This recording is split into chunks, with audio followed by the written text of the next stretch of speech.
Dinie van der Heuvel. Sie ist die Gründerin des Kinderlabels Infantium Victoria. Und sie hat ein Buch geschrieben, quasi eine Anleitung für,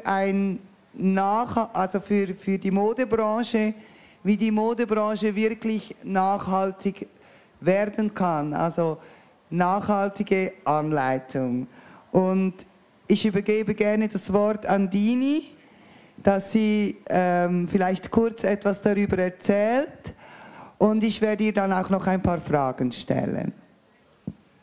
I'm going to go in English for this one. Sure, no problem. So, yeah, I've written a manuscript. It's not a book yet. We're looking for a publisher, which is harder than I imagined. I thought the writing would be hard, but finding the publisher or the right publisher is really challenging. And we started writing, or I started writing the book because we found that if we're on festivals very different than Gwand, festivals for fashion, we are very often one of the few that are doing sustainable things, and all the others come around us and ask us, how are we doing this? And I found myself, instead of selling our stuff, explaining and explaining and explaining and explaining. And so Julia told me, let's get this done with and write it down. So I did. And I structured the book in a way that, that I hope resonates with creative people, because I know we're so used to a visual culture. We look at images and we don't really read that much anymore. So I tried to really structure it in a way that resonates with how you work if you're creative, but at the same time give a lot of information. So I started with an introduction, like you normally do. And then my first chapter basically explains why you should always ask questions, why you should always learn. And I went from there, talking about transparency and about cradle-to-cradle thinking. And then I dove into the words that we associate with fashion, like rhythm and space and design and the body, texture, color. And on all of these words, I connected it with, what does that mean if you're thinking sustainably? What does rhythm mean if you're talking sustainability? It means that you, like we talked about on the panel, that you understand nature and the rhythm that nature is giving you. It means that you understand and learn about soil matters and about organic. If we talk about space and spatial positioning, what does that mean? That means talking about social issues, knowing where you produce and what you produce, and especially who is producing.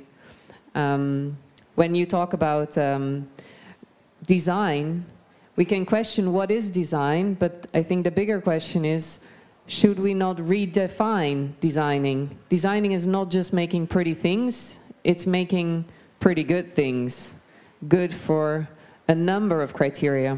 And so throughout the book, every chapter discusses one of the aspects about sustainability, being it trash, garbage, leftover, or economic viability, economic sustainability, be it social issues.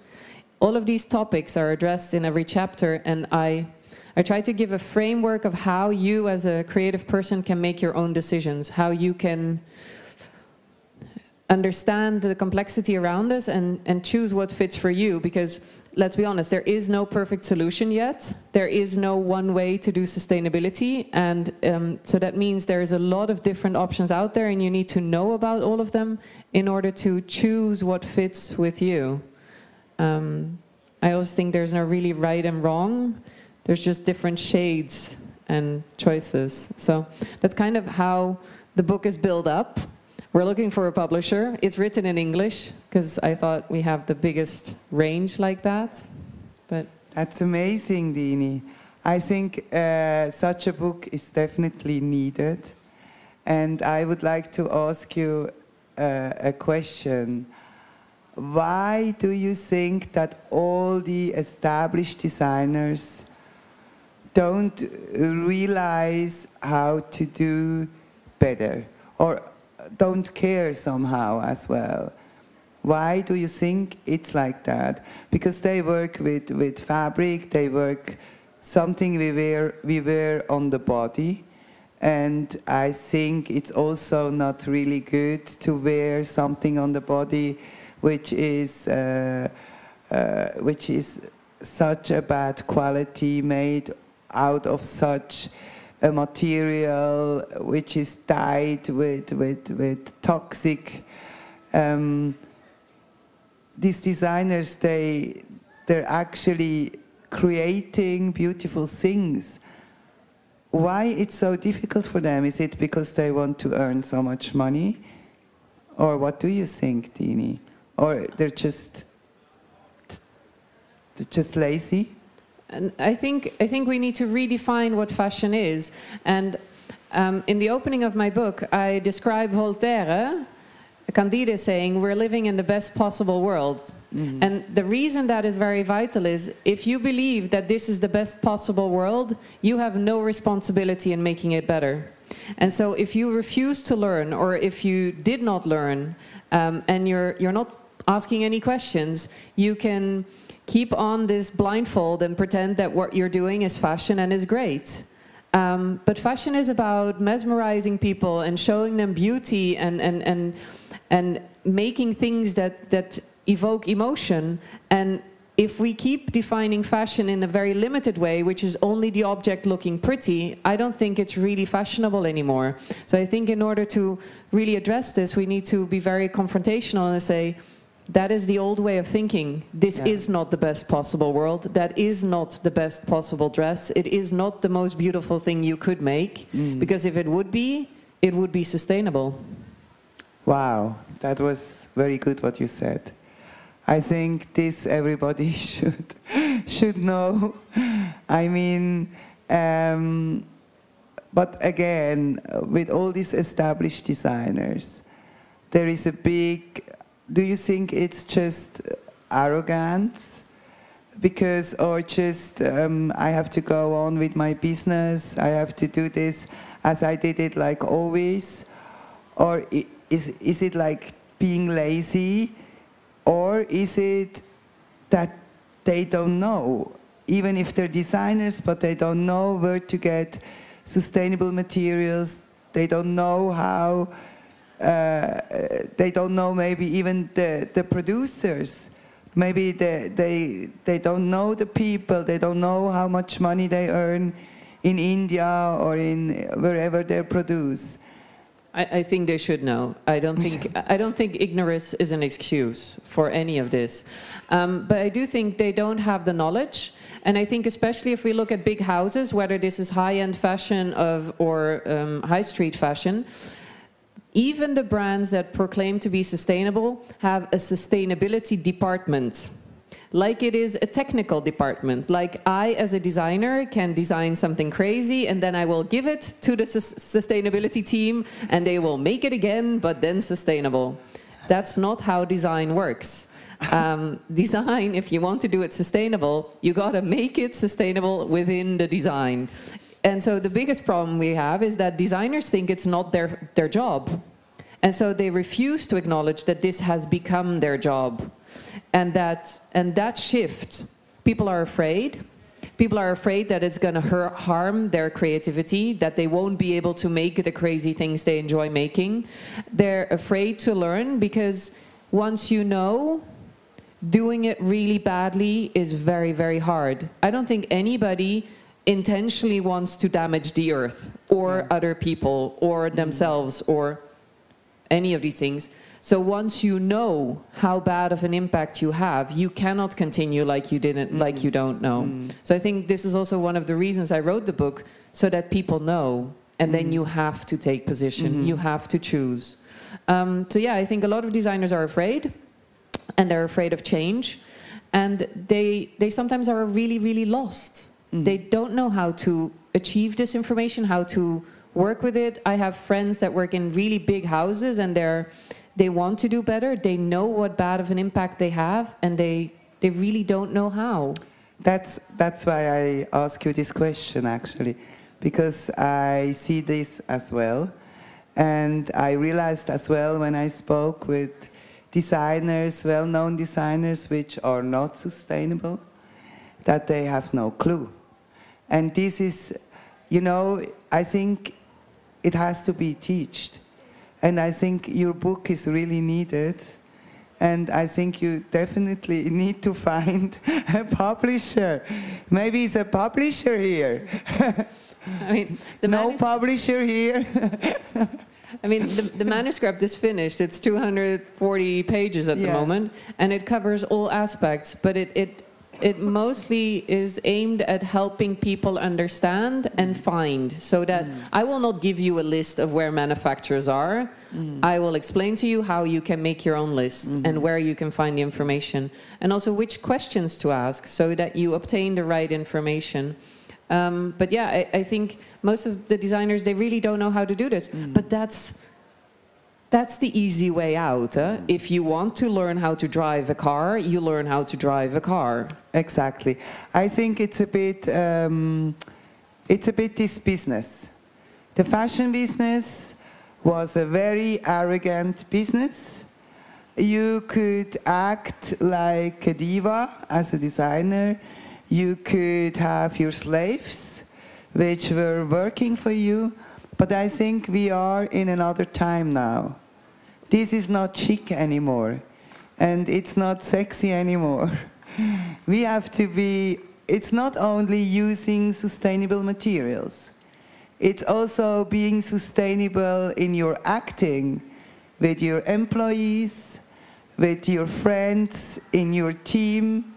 I think it's all about that. And the fashion business, we all know, it's a very arrogant business. It's people abuse, actually, students, big houses abuse students. They press them out until they have given all their creativity, and then they throw them away. And this is also in connection with the whole topic for me. And this has to change. It's a mindset. It's a mindset in the Western society, and it's a mindset in a fashion business still. But I think you can't do it like that anymore. I think also what I hear a lot from my friends who are designers is our impact is not that big. It's the high street that is polluting. We're not polluting. And I'm like, first of all, your employees are not paid equally or the salary that they deserve. Your materials are not sustainable, and the way how you think you need to fly to the next village to look at something is outrageous. So I think it's a huge excuse that people keep pushing, that it's not you, it's not your company, it's the other one that's supposed to do the job. And it's simply not true. I think the nice thing, and the one thing that gives hope, is the fashion industry is all of us. And if we change, the system changes. Exactly, and also the people who buy the clothes, if they stop to buy all this shit, I'm sorry for this expression, this cheap stuff, if they start to buy rather second-hand, vintage clothes, because we have only a bit too much of those on the whole planet. I mean, we could dress like twice, or I think twice the whole world, with all these clothes which is lying around, not used. Then I think upcycling from the designer side, all the big houses, they should do that already. They have big leftovers. They have so much stuff and they still burn the stuff. They're stupid. They could redesign them. It would be so easy. They're stupid. And then actually the other thing is also that it's very much about money. It's so much about money, like everywhere. And of course, you need to gain something. But why it has to be so much? This I don't understand, Dinie. Yeah, but the mindset about money is again, this is an old-fashioned mindset. I talked a lot with my friends who work in these high-end houses, and I explained to them that we wanted to set up a second-hand part of our website. We would resell our stuff at 10% of the new value. meaning if the pants is €100 when you buy them, secondhand they're going to be 10, so that everybody can achieve them, so that this is accessible for anybody. And I told my friends, and they said, you're going to kill your brand. The image of your brand is going to be gone. You're going to be looking like some cheap ass, I don't know what. And I said to them, I said, I don't think this is true. I think people understand that quality has a price. And secondly, if the product has been purchased, if somebody bought it first, all of the people have been paid. There is no need to sell it again for outrageous prices. But my leftover, that's money sitting there. So by burning it, I'm burning my money. And so I think what they're doing is very old-fashioned in a mind. And I think money flows in various different ways. And you're smart if you're not burning it. Exactly. So you have also a game where everyone can learn about sustainability, right? Can you explain a bit about this game? So you can see it on the board. It's also called So What, like the book. So the book's working title is So What? Design Principles. And so we made a little game, which is also called So What?